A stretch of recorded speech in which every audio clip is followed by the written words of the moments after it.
start with players in here? You're obviously happy for the guys that got the win. We thought that was a pretty even matchup going into the game to win it 31-14. That was a dominant performance by the defense. But the offense obviously made the plays we needed to make to have a chance to win the game. Unfortunate at the end of the game, a couple things that happened, but to answer it with a touchdown score there was awesome. So proud of the guys. So. I know some people will question who we play and the schedule, and I'm watching Maryland play Northwestern before the game. I said to the boys, you're a better team than you realize, so just keep playing like it, and we're going to keep trying to get better. See, Northwestern beat Maryland. I keep trying to telling the guys to keep getting better. I think that's for these guys on this team. It's the first time they've ever won 3 in a row. It's now it's only 3 games in October, so it's kind of cheating, but as Keith tells me, it's the first time we've won 3 games. We've gone undefeated in the month of October in 22 years. So none of that means anything when I wake up tomorrow. But I do want the guys to appreciate that they're working hard and they're battling, and guys go down and other guys step up. So, we'll continue to try to improve the things we're not doing as well. And credit to Purdue. They had a great defensive game plan. We kind of figured what it would be. They put the safety on Heinrich the whole day. Big play by Jalen Lloyd to expose that and get us off to a good lead. Does the defense, are they starting to understand that they're maybe pretty good? Your defense? Their defense feels like they're a good defense. I think they also understand that, when you play defense every week it can change, right? So you have to just go back to the process. And, I challenged them at halftime. Purdue was 4 of 8 on third down at halftime. And it was 50%. And so we can't allow that. And I think they finished at 5 of 16, so they held them to 1 of 8 in the second half, right? And 1 being that scramble touchdown. So, we certainly don't always put the defense in the best positions with some of the turnovers and things that happened, and they love to go out there and play. So they're getting better, and we'll continue to have to get better.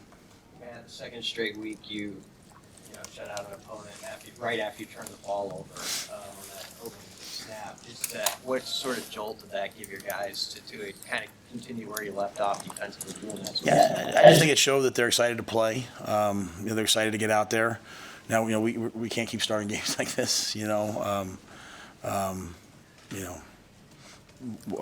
us, we'll rethink everything. Like, hey, why are we starting games like this? Obviously, we had great field position, and then fortunately Snods got hit, and and then things happen. But I think our defense just loves to go take the field. They love to play. Even at the end, they wanted to play to the very end, and that's holding them to a field goal, or holding it to where it would have to be holding them on a 2-point conversion. Didn't allow it to be a 3-score game. So I thought they just competed all the plays. On the 4th down fumble that they ran back, what was your thought process on that play and sequence, and what were you guys trying to do there? We're trying to get the first down. Probably if I could go back, my gut was split on it, to be quite honest with you. My gut was to punt it and leave it at the 10 and make them play defense. We thought we had a good play. Play got called in wrong, not from in here, but I have to go to it. But a couple guys ran the play the wrong way, so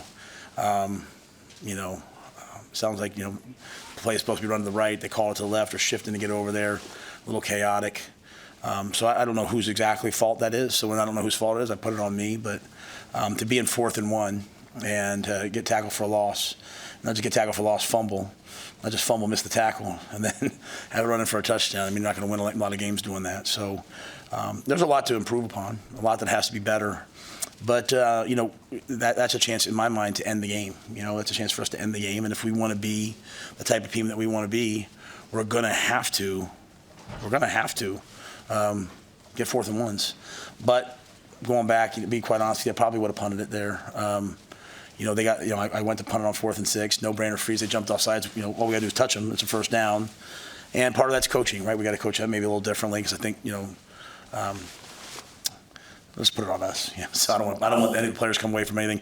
What we do have to come away with is we can't just have the ball ripped out of our hands that many times in the game. So it's a work in progress, but there's a lot of things that we have to get better at. When you're, it's 24-0, and you try that option pass, and Heinrich got rocked on that one, and then you come right back with the speed option. Is there any concern about exposing him to that much punishment that maybe a turnover is possible as a result of hits? We're playing to win, right? It's an option pass. He has some pressure. He throws the ball away. He snaps the next snap. It's not that hard. He can do it. You know, he shouldn't stand there and take that hit. Their kid didn't. Their kid ran out and threw the ball out of bounds. So, you know, we're working through with Heinrich all the time to get to where we want to get him to get. He has to execute those plays and get the ball out of bounds, right? I'm sitting there going, throw it out of bounds. Like, why take a sack for 7 yards? And I'm not criticizing him. I'm just, you know, I just can't live in a world where everything is like, well, what if this happens? What if that happens? Like, we got to go play, right? Like, good teams play, and bad things happen, and like we got to go play. So if I don't want the players to live in that whole what if world and be in what is, then we have to be that. Now, that being said, like, we have to run the option. Like, I didn't come here to have people say, well, you know, why are you running the option so much? We ran the option on the last drive. Like, that's what we're going to do. Like, you know, Eric Krause told me, he said, hey, we had 49. He said, hey, Matt, I know you hear everybody, we had 49 fumbles in 1999. So just keep coaching and playing. So, I mean, just everything can't be negative, right? Like, I'm saying not from you, I'm saying from me. I got to go out there and be like, hey, guys. But there's part of it is growing as a quarterback. Throw the ball away. Like, there's no reason to come off the field with your nose bloody. Like, you're running the option, you go to pitch it, you don't stop and just take a huge hit. Like, you get up, you know. So we're just coaching him all the way through it. You know, he looked kind of bloody, so I put Jeff in. You know, the ball came on the ground twice with Jeff, right? So, you know, again, we have to hold the ball like this. So they cleared Heinrich to go. Heinrich went back out there, and, you know, it was good to have the actual downhill run game pop for a big play. You know, and that was kind of what we were looking for. Is that kind of a coming-of-age moment for Emmett Johnson, do you think, in a game like that, to pop a run like that when you needed it? I sure hope so. I think the biggest thing with Emmett, I told him the other day, he was standing at practice, I said, boy, you're the starting tailback. You're the starting eye back at the University of Nebraska, and you're standing like a backup. Like, get your shoulders up, get your head. And kind of joking with him, like, I think Emmett Johnson's a heck of a player. And AG's a heck of a player. Fleek's made a huge difference in that game.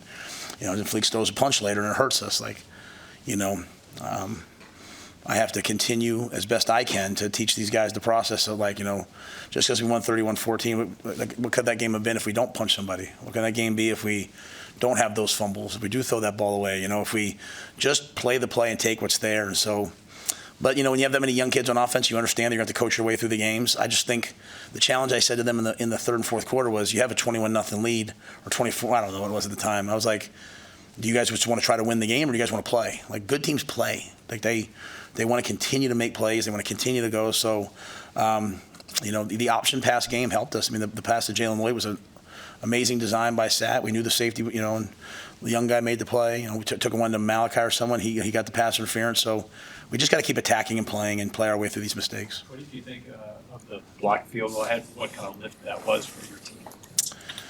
I thought it was awesome because, you know, I mean, we've been all over them. You know, like our history has been, like, wherever we've been, like, we block a lot of kicks.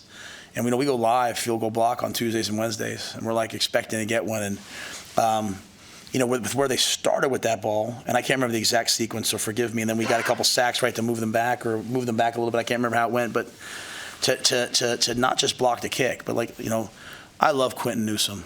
And Quintin and I were first guys. We might have battled a little bit on some things, you know, here and there, but he's standing exactly where he's supposed to be standing. He gets to the level of the kicker and he turns in at the ball, and the ball comes up to him and he catches it. He scores a touchdown. Like, you know, that'll be, whether he wants it or not, that'll be on my teach tape for the next 10 years about, hey, in Nebraska, here's where we stand. Or Tommy Hill picks off a pass at the end of the game, and he's running in to go score, and he takes a knee because he understands the game's over. Like, the level of discipline and the level of, I say discipline, this is kind of a scary word sometimes. The level of, like, doing exactly, you know, trusting your training was awesome to see from Tommy and Quintin, and I was really proud of those guys. Did you like, I mean, Quinton's like on the 13 and he starts high-fiving Tommy. Have you seen a player do that before while he's still running? If I'd have saw that, I'd have dealt with it. I didn't know that, and so gracious. I did not know that till you just said that. So, you know, I don't want to showboat and embarrass, but I also want them to have fun and celebrate and love each other. And so, even as I told them in the team, right, just now,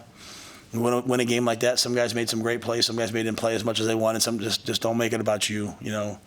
I mean, for Alvano to go out 2 weeks in a row, and this week he hit the upright and missed it on the pregame field goal, like from, you know, the extra point. He hit the upright and missed it, and he goes out there, and for him to kick that field goal, that was a huge field goal in the game.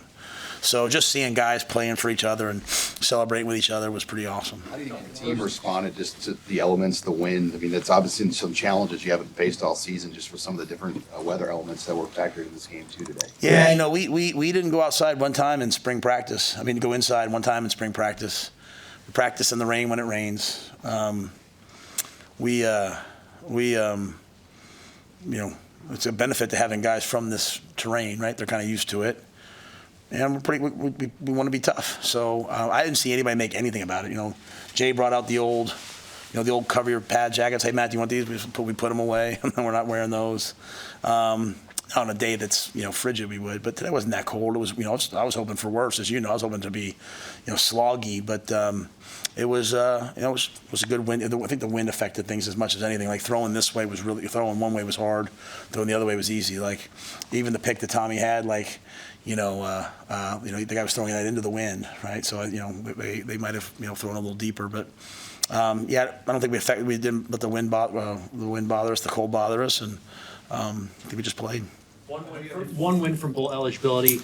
How big would that be for the program? And do you mention that to the team this week? No, I said that I will always deal in reality. So I said this to the team last week. I said, people are starting to say to me, like, hey, you guys are in the hunt for the Big Ten West. And I just reminded them, like, just so you know, when you started the season, you were in the hunt for the Big Ten West. You were in the hunt for the Big Ten. You were in the hunt for the national championship when you started the season. It's only when you lose that you get out of the hunt. So, how about you just stick to going 1-0? And I think when you're like in the college football playoff, I'm assuming I haven't been in it yet. When you're in the NFL and you're in the playoffs, like you don't get to the playoffs and start talking about the Super Bowl. You're like, we better win this week if we want to advance. So. We've just been trying to win one game at a time to get to a bowl. I was walking in and I heard someone yelled to me, said, "Coach, just one more, just one more." I don't want just one more. You want just one more? Like, I want to try to win every game that we play.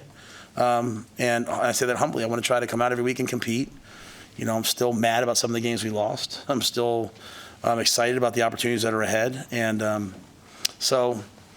don't know that I'll talk about it with them. I just think it's, hey, we're going to go to Michigan State and play Michigan State. And if we start talking about bowl games and all that, we might miss out the fact that Michigan State's got a good football team and, they run this blitz or they run this pass, So we'll just try to keep it all football and just try to go 1-0 next week. One more here. With Sat being upstairs today, did that allow him to see anything a little different? It looked like on the third drive, the one that was 87 yards, 15 plays, you guys were attacking the edges a little more aggressively than you were at the beginning of the game. Was that a result of things you think he was able to see from being upstairs? I think we played this defense earlier in Illinois, and when we ran all the options and those types of plays, they did a couple things to take it away, right? And they took the safety and they basically brought him down, and he just played Heinrich, so there was no one in the middle of the field. So he was, we were all able to keep an eye on that and say, hey, when they come down, we're going to throw the launch to Jalen. I just think for Sat, it's I think he wanted to be able to see the whole defense, him and Garrett up there. He wanted to see what they're in. And I think, he maybe hasn't had a guy like Donnie on the sidelines in years past. Josh and some of those guys, they do such a good job. Really, honestly, like Elliott Brown is been like a cheat code for us. Elliott Brown's he basically coaches the receivers during the game and then goes in and plays as needed. Like he's got a headset, he's signaling, Garrett's like, hey, get so-and-so in. It's like we have another coach. And so I think Sat just felt comfortable with the things that happened on the field, wanted to go up, wanted to see it a little bit more, knowing that, hey, this defense is going to do about 3 or 4 different things, and so he's just waiting to see them.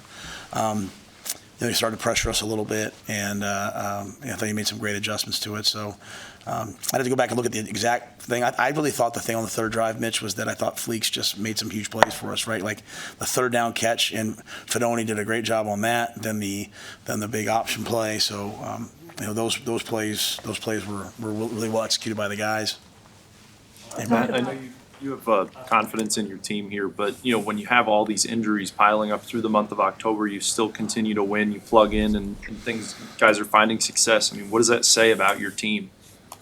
Yeah, I think we have a lot of good players, and I think I haven't believed in a player yet or given a player an opportunity and not felt like they've come through. So if anything, I feel like, hey, am I doing a good enough job of giving guys opportunities? Like, who else is out there, right? Like, Bullock struggled on that punt return, and then was kind of like, he's playing a lot of receiver, and we got Ethan Nations, the freshman, he's up next. And I was like, I walked off the field. I said, all right, Ethan, let's go this week, bro. You're the punt returner. So, I